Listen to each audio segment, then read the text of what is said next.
Shalom saudara-saudari yang terkasih di dalam Tuhan. Renungan hari ini berjudul Mengampuni itu sulit. Bahan bacaan kita terambil dari Matius 18 ayat 21 sampai 35. Mengampuni itu sulit? Ya, benar. Bahkan sangat-sangat sulit. Mengapa? Karena saya dan saudara hidup di dalam budaya di mana praktek pengampunan dianggap sebagai sesuatu yang pelik dan problematik. Ada keyakinan kuat dalam budaya hari ini bahwa mengampuni dapat membantu para pelaku untuk lari dari tanggung jawab. Pengampunan juga dianggap tidak mencerminkan keadilan, serta justru mendorong pelaku untuk melakukan kejahatan lebih lagi. Budaya yang sedemikian rupa mengecilkan dan menganggap rendah praktek pengampunan sebenarnya berangkat dari pemahaman yang dangkal tentang pengampunan itu sendiri. Dalam perspektif iman Kristen, pengampunan setidaknya berarti satu, menyatakan seseorang telah melakukan tindakan yang salah sekaligus kesadaran baik korban dan pelaku sama berdosanya.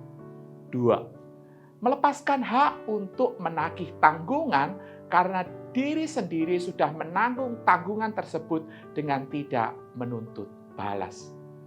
Perspektif pengampunan inilah yang Tuhan Yesus ajarkan ketika membahas perumpamaan tentang pengampunan sebagaimana bacaan firman Tuhan hari ini. Dalam kisah ini dijelaskan bagaimana seorang hamba yang diampuni dibebaskan oleh tanggungan oleh raja karena hutangnya yang amat gede banget dan rasanya mustahil hamba ini mampu untuk membayarnya. Namun karena raja ini tergerak oleh belas kasihan sehingga membebaskan hamba ini dari hutang dan tanggungannya. Hamba ini mendapatkan kemurahan karena tidak lagi dibelenggu dengan hutang dan tanggung jawabnya.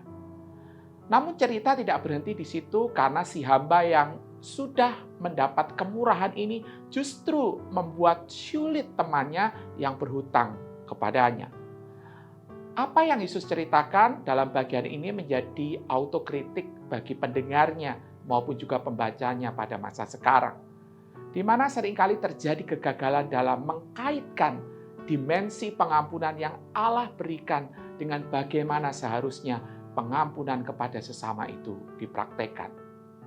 Allah adalah pribadi yang agung, yang memberikan pengampunan totalitas tanpa batas melalui putranya, Yesus Kristus, yang harus menderita sengsara dan mati sebagai harganya.